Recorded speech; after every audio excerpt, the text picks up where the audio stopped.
Hello guys, I want to show you guys a video. I came across a video today. This video is a documentary by our brother Dr0g's. Now this documentary revealed the full history of Pablo Escobar Tinubu. Okay, this drug deal I've been talking about, the history in the US A to Z. This video is a must watch. It's my first time coming across the video and I say I can't help but show it. Most of you know I don't show people's video on my page, but this video is worth it. Guys, please give this video a thumbs up. Make sure you share this video as much as you can. All right, God bless you. Please, the video is a bit long. Let's go watch the video together now. God bless you. Please ensure you share the video. Thank you. 50 million youth into the army and the take away from their recruitment source. What they will eat? Cassava, àgbàdo, corn in the morning, yam in the afternoon. It's growing here. You create demand and consumption.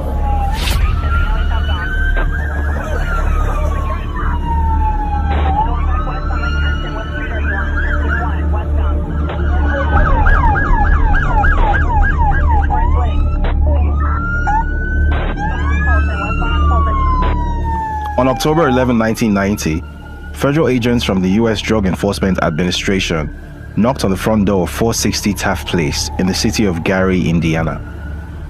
Once a booming steel town with a population approaching 180,000 in 1960, Gary was one of a number of cities and towns across the U.S. suffering from severe population loss, among other adverse effects of overseas competition on their mainstay industries. From having over 30,000 employees at its peak in 1970, the city's main employer, U.S. Steel Gary Works, retained just 6,000 employees in 1990. Under these circumstances, this city and its 77% African-American population were witnessing explosive growth in one of the only industries guaranteed to boom under such difficult circumstances. 42-year-old Lee Andrew Edwards was one of the entrepreneurs who had found a place in the heroin trafficking business, and by all accounts, he had done very well for himself. With the proceeds from his illegal business, he had bought 2 residential homes, including 460 Taft Place, an apartment building, a liquor store, and a new car, all paid for with cash. Now, according to court records from the United States Court of Appeals 7th Circuit, the DEA agents arrived at the property to execute a search warrant after a 7-month FBI investigation involving Edwards' brother, Jimmy, had implicated him as the narcotics kingpin of Gary. Edwards did not open the door for the agents, who were forced to break into the house. He then fired 3 gunshots at them, after which he surrendered. DEA agents found weapons including a carbine rifle, thousands of dollars in cash, drug prepping equipment including a triple beam scale, and several grams of cocaine and heroin powder in the house. He was later sentenced to life in prison, but not before something about his business operation came to the fore. Federal investigators had determined that Edwards' heroin supply came from a Nigerian drug dealer in Chicago called Abiodun. Abiodun had earlier agreed to work for the feds in exchange for lighter sentencing, and as part of the plea deal, he revealed everything he knew about the heroin trade in Chicago.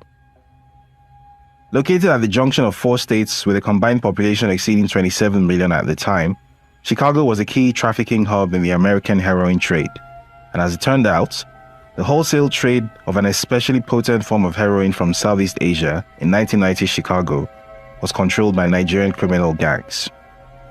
The following excerpt is taken from the January 2001 Illinois Drug Threat Assessment published by the U.S. Justice Department's National Drug Intelligence Center. Nigerian criminal groups are responsible for wholesale distribution of most of the SEA heroin shipped into Chicago.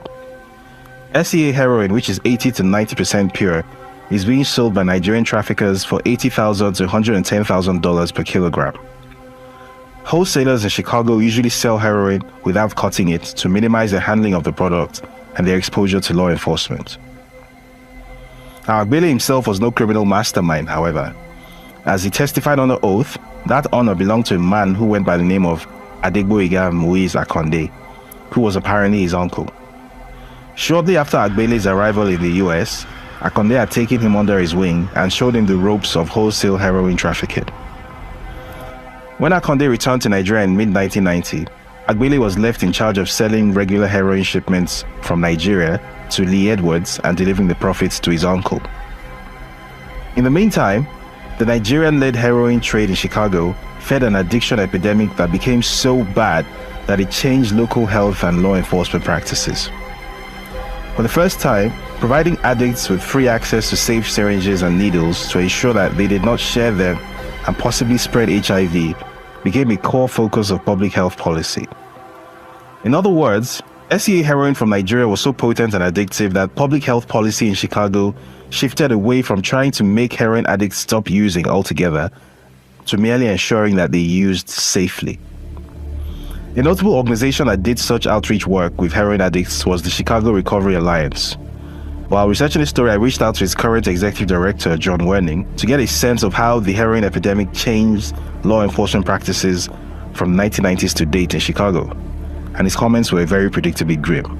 He said, "Heroin, of course, has consequences, but I think we would probably say that the more major impact is the draconian laws around how heroin was policed. I think that it's pretty well established that there was a very specific targeting of folks who use drugs generally, but also heroin in particular, and it was mostly targeted toward the policing of black and brown communities. That's not specific to Chicago. I think that's across the nation. But just in general, I think there was a lack of compassion by government entities to give people access to the treatment that they need, or non-violent drug possession and mandatory minimum sentencing. I mean, there's a ton of different aspects of this that absolutely eviscerated populations, particularly marginalized populations in Chicago, and that's probably the advocate's view on this. Now, whether or not that can be translated into a comment about the international drug trade, and specifically from, you said, Nigeria, I just don't know. But that's definitely more like domestic politics than international.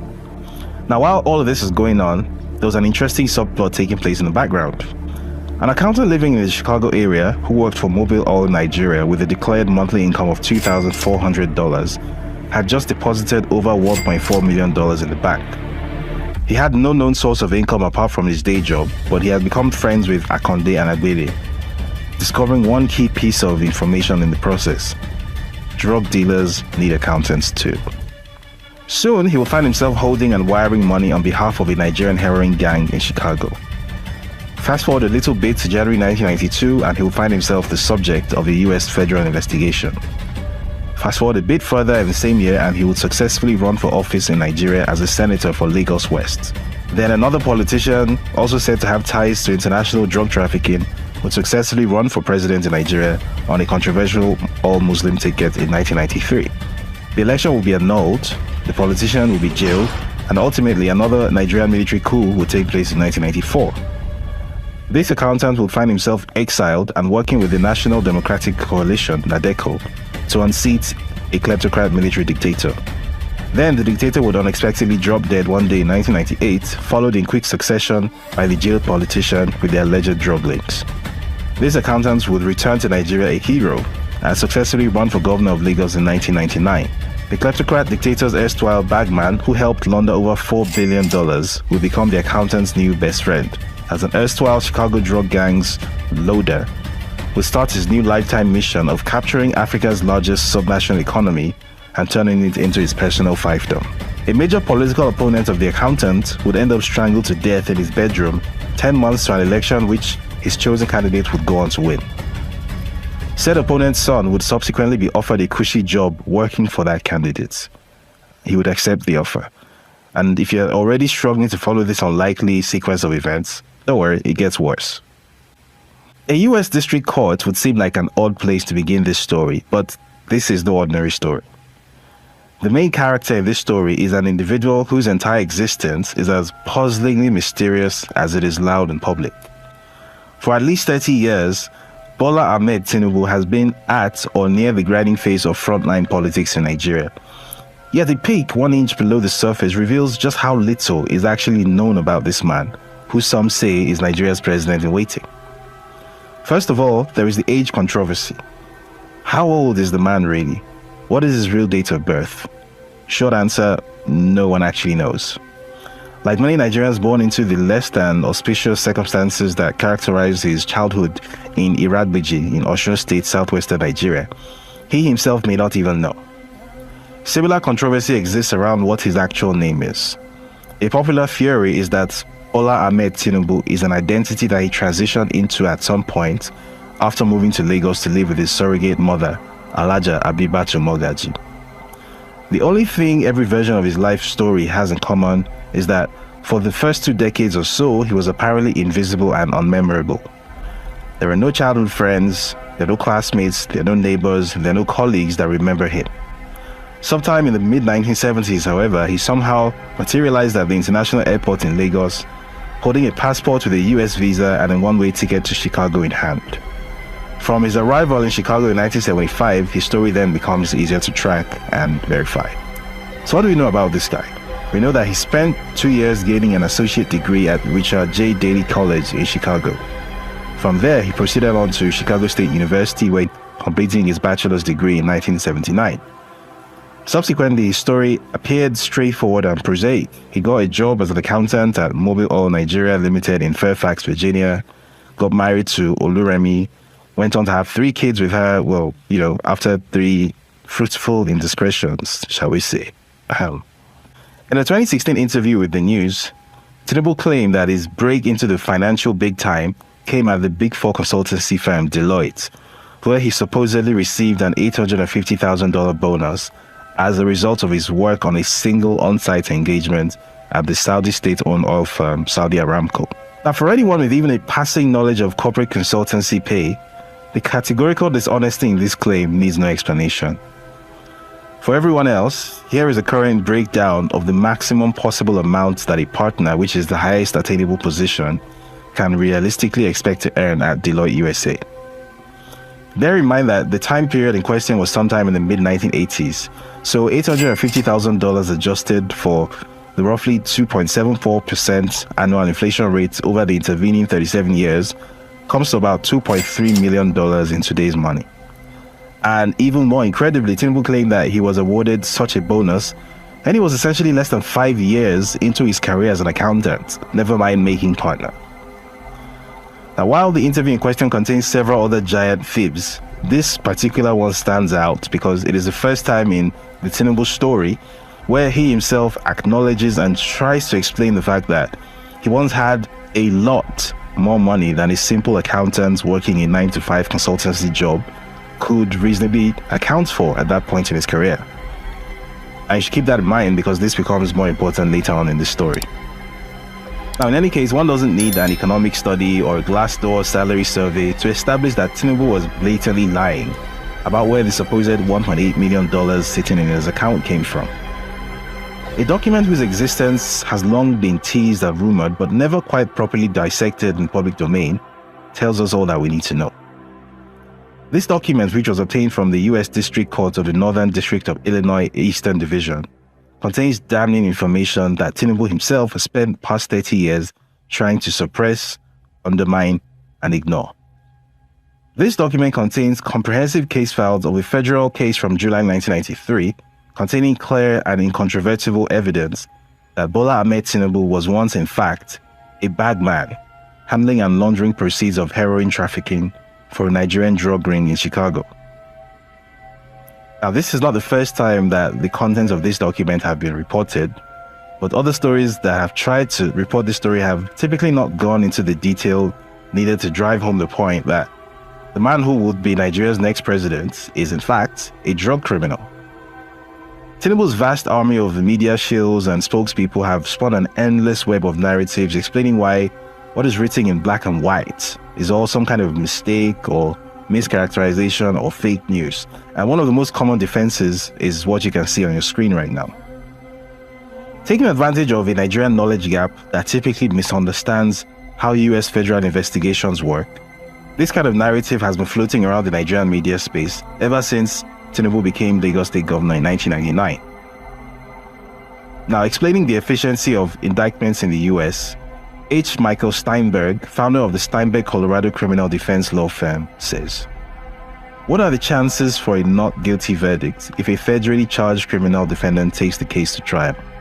Statistically, not very good. Currently, federal prosecutors tout above a 95% conviction rate. This is primarily due to the fact that most cases never make it to trial. most defendants end up taking a plea bargain rather than risk a potentially much greater prison sentence which could be dealt them if they actually went to trial and lost. Now what this means in other words is that America's feds are very good at their jobs, and the likelihood of a defendant in a federal case not being convicted is roughly 5%. Basically not very good chances. So could Tinubu perhaps have been part of that 5%? And if not, then what happened exactly that prevented a conviction? Among the dozens of documents in the case files, there's a sworn statement by IRS Special Agent Kevin Moss, who personally investigated Bola Tinubu's financial activities in the lead-up to Lee Edwards' arrest. Here, we reunite with our old friends Abiodun Agbele and Adegboyega Moise Akonde as we pick our way through our hero's forbidden past. Now, in the interest of keeping this brief, here's a Cliff Notes version. The U.S. Attorney for the Northern District of Illinois, Michael Shepard, files a complaint for forfeiture of funds in bank accounts held by Tinubu as they hold proceeds of a heroin distribution organization headed by Adegboyega Moise Akonde. Tinubu's funds represent, and I quote, the proceeds of this operation or property involved in money laundering and the proceeds of narcotics trafficking. Shepard requests that the court adjudge and decree that the funds should be forfeited to the United States. Special Agent Moss has analyzed financial documents including bank statements, money orders, cashier's checks, tax returns, and, I quote, wire transfers of huge amounts of cash generated by individuals who are believed to be members of this heroin distribution organization. And he reaches a professional conclusion that the accounts controlled by Tinubu, and I quote, were involved in financial transactions representing proceeds of drug trafficking. The investigation, which began in 1988, has identified Adegboyega Moise Akonde and his nephew Abiodun Agbele as key figures in the trade and distribution of heroin. The investigation identifies the third individual working with the duo to launder their money as a certain Bola Tinubu.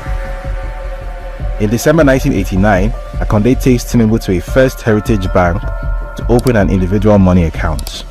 On the application, Tinubu gives his address as 7504 South Stewart Avenue, Chicago, which is the same address that Akonde uses as his heroin trap house.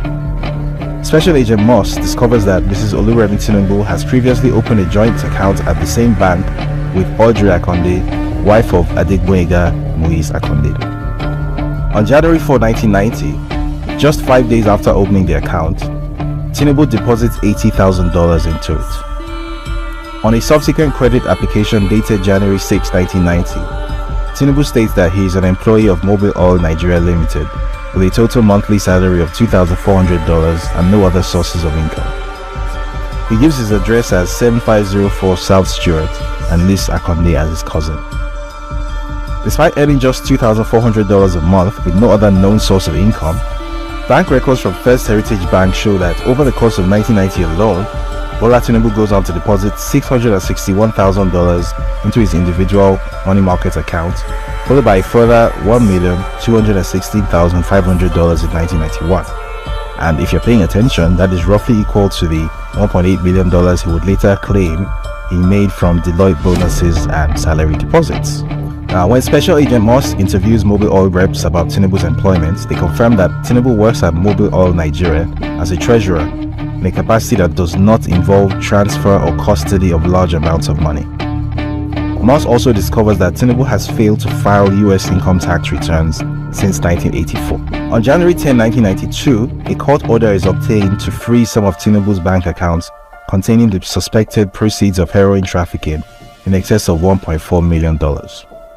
On January 13, 1992, during a telephone conversation from Nigeria with Special Agent Moss, Tinubu admits to the agent that he knows Akonde and that he had previously wire transferred $100,000 to Akonde's account in Houston.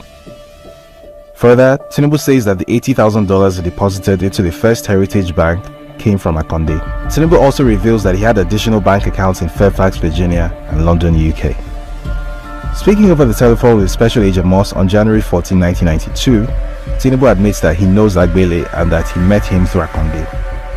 Tinubu admits that he has associated with Agbele and Akonde in the US and in Nigeria. In this conversation, Tinubu denies having any additional bank accounts in the US. On January 24, 1992, following a seizure warrant to freeze over $500,000 of unexplained funds in Tinubu's Citibank account, Citibank discovers 2 additional bank accounts controlled by Tinubu under the name of Compass Finance and Investment Company Limited. Citibank's account opening KYC records bring up a memorandum of association and articles of organization identifying Akonde and Agbele as directors of Compass Finance and Investment Company Limited. Between January 30 and January 31, 1992, Tinubu suddenly does an about-face and tells US agents that he has never had any business association or financial relationship with Agbele or Akonde. This statement directly contradicts his earlier statements and the documentation from Citibank and First Heritage Bank. Special Agent Moss concludes in his submission that based upon this evidence, there is probable cause to believe that a number of Tinubu's accounts are involved in narcotics transactions. The court agrees and orders the forfeiture on August 18, 1993. Tinubu opts to fight the case, claiming that the money is legitimate and it belongs to one Kafaru Tinubu and his surrogate mother Alaja Habibat Mogaji. Ultimately, he enters into a settlement with the US government on September 15, 1993, agreeing to forfeit $460,000 of the heroin trafficking proceeds to the US government. The balance of roughly $1 million is released to him. Now, why did the US authorities adopt this approach instead of going the whole hog and insisting on litigation so as to obtain the full amount? The US Justice Department's guidelines for asset settlements to cases provides the answer to this in plain English. Settlements to forfeit property are encouraged to conserve the resources of both the United States and claimants in situations where justice will be served. In any case, the ascent of General Abacha and his rabid anti-American posturing very quickly led to a shift in US government priorities. Anyone who was on board with Nadeco and promoting democracy in the face of Abacha's fascism suddenly became an ally, even if just a few years before they had contributed to a heroin epidemic on the streets of Chicago. As anyone with some knowledge of the CIA-Contra crack cocaine affair would know, even Uncle Sam can turn a blind eye to drug dealers when they are working in his interests. Also remember, it was the 1990s. The 90s were a crazy time. At the time when Tinubu informed the US authorities that he was a lowly treasurer at Mobile, Nigeria on $2,400 a month, after having apparently been the world's most generously rewarded junior Deloitte accountant, he was doing some decidedly non-lowly things in the background. Now, while working on this story, a bit of research across US land registries threw up a few pearlers like this one from the Land Records Department at Prince George's County in Maryland. Now, on January 20, 1992, barely 10 days after IRS Special Agent Moss made first contact with Tinubu via telephone, Tinubu purchased a 4-bedroom, 3,016 square foot home at 10111 Limestone Court, Potterburg, Maryland, for the miserly sum of $450,000, which he paid in full and upfront, by the way, no mortgage. Now, for reference, this is what this property looks like. This was about 10 days before he did his about-face to Agent Moss, denying having had any financial relationship with his heroin trafficking buddies, Agbele and Akonde. Now, the obvious question raised here is one about timing. Was Tinubu attempting to hide money from US authorities by parking it in real estate once he realized that they were onto him? Where did the funds to carry out this transaction even come from at a time when his accounts were being frozen right, left and center?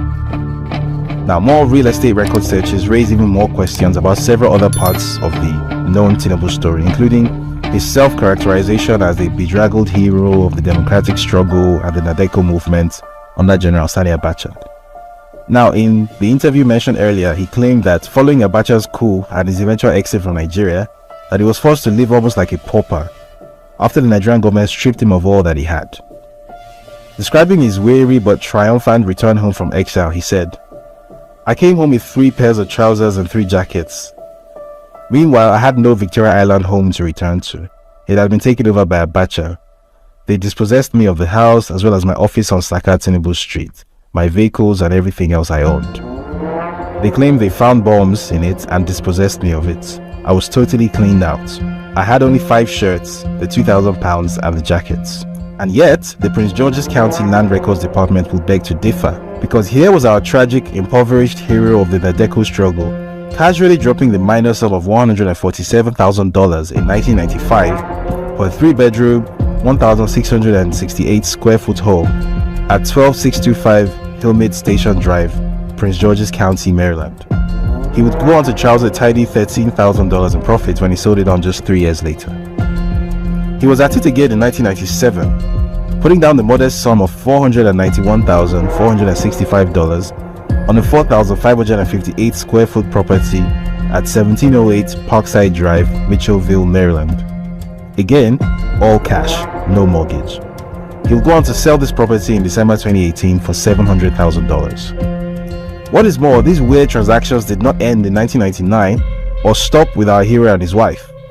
Even their 2 youngest children, Habibat Oyindamola Tinubu and Zainab Abisola Tinubu, got in on the act fairly recently.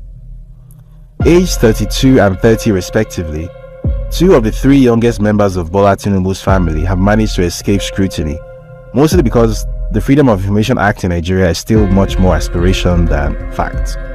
Not so in America, where a plethora of services can pull up all kinds of records including birthdays, criminal convictions, and real estate transactions. Especially real estate transactions. Such as the ones where a 25-year-old with no known employment or source of income was able to pay $2,150,000 in 2014 for a deluxe condo at 55 Berry Street, Brooklyn, New York. Full and upfront cash payment again, no mortgage.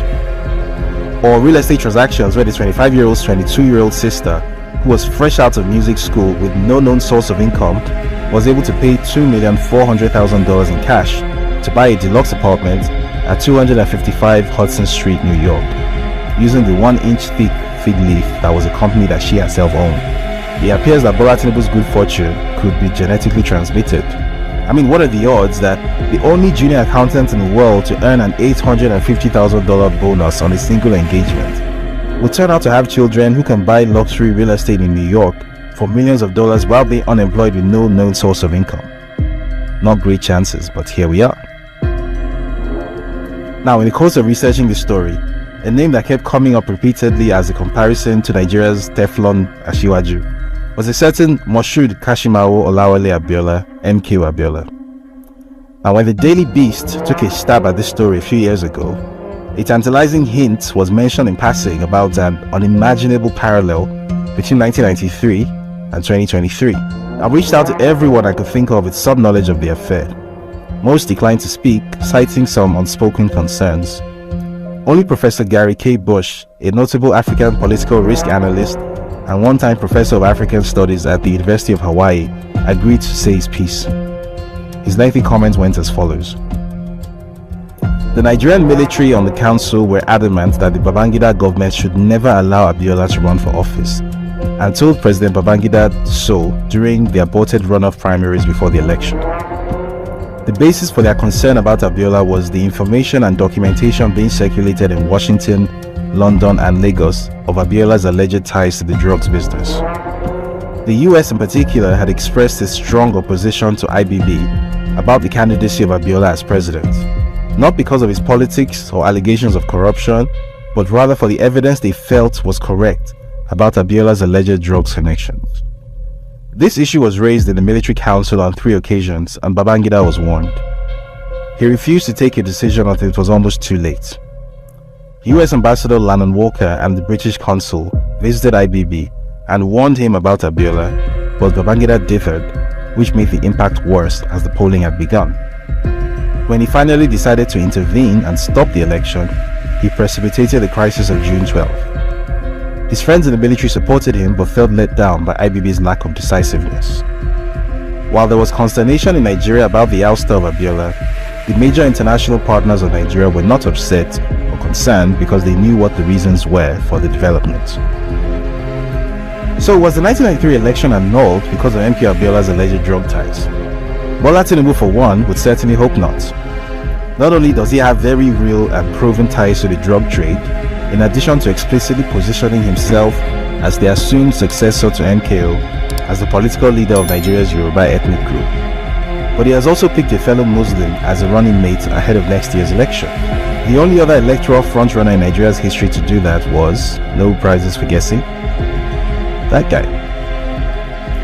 Still, if anyone can manage to avoid having this particular bolt of lightning strike twice, it could well be Bola Ahmed Tinubu, the luckiest politician in Africa.